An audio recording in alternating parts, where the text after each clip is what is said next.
नमस्कार, आप देख रहे हैं इंडी वर्ल्ड स्टूडियो और आज हम आपको दिखाएंगे वो खबर जिसने मध्य पूर्व में हलचल मचा दी है। अमेरिका अब सीधे तौर पर ईरान और इजराइल के बीच के युद्ध में कूद चुका है।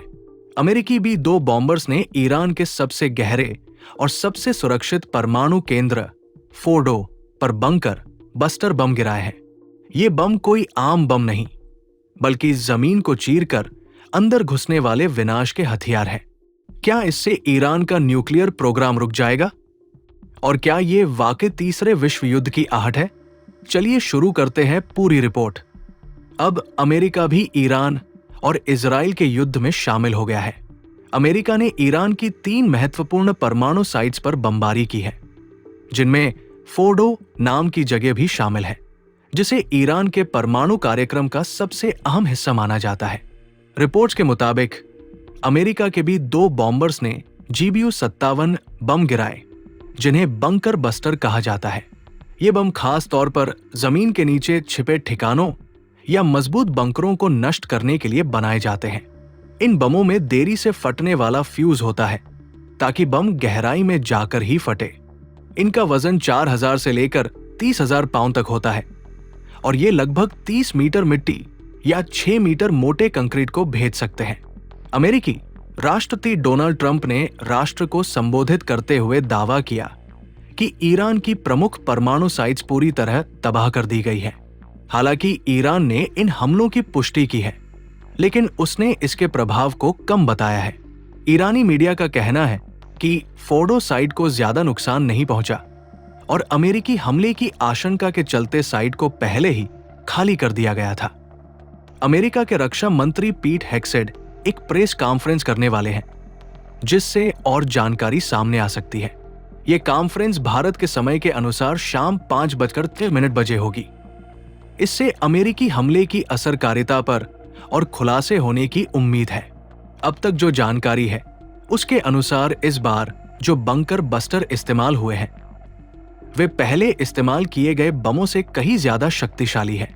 1991 के गल्फ वॉर में अमेरिका ने GBU-28 नाम का छोटा बंकर बस्टर बम इस्तेमाल किया था। ब्लू 109 नाम का बम 1985 में बना था और रिपोर्ट्स के मुताबिक इजराइल ने इसका इस्तेमाल हिजबुल्लाह के नेता हसन नसरल्लाह को मारने के लिए किया था।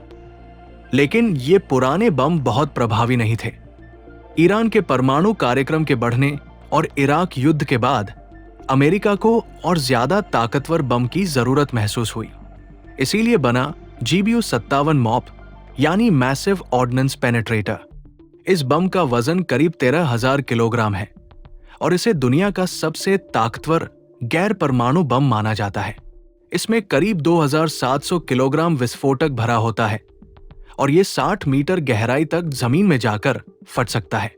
इसकी ताकत को आप एक नियंत्रित उल्कापिंड मीटियोर की तरह समझ सकते हैं।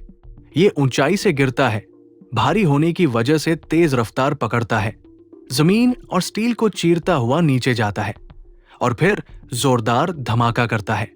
इसके साथ ही अमेरिका ने टॉमहॉक मिसाइलें भी इस्तेमाल की। ये मिसाइलें अमेरिकी नौसेना ने दागी। टॉमहॉक मिसाइलें लंबी दूरी तक जाने वाली होती हैं, करीब 2,500 किलोमीटर। ये 1,000 पाउंड के पारंपरिक विस्फोटक या क्लस्टर बम ले जा सकती है। हर मिसाइल की कीमत लगभग $20 लाख, करीब 16 करोड़ रुपए होती है। तो दोस्तों, ये था अमेरिका का सबसे बड़ा हमला ईरान की धरती पर, फोर्डो जैसी अजेय परमाणु साइट पर। अभी अमेरिका की प्रेस कॉन्फ्रेंस बाकी है, लेकिन इतना तो तय है कि वेस्ट एशिया में युद्ध का चेहरा बदल चुका है। अब देखना यह है कि ईरान पलटवार करता है या कूटनीति का रास्ता अपनाता है। क्या आने वाले हफ्तों में तनाव और बढ़ेगा?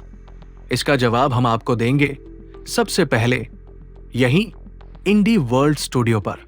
वीडियो पसंद आया हो तो लाइक, शेयर और सब्सक्राइब जरूर कीजिए, ताकि अगली बड़ी अंतर्राष्ट्रीय ब्रेकिंग न्यूज आपसे न छूटे।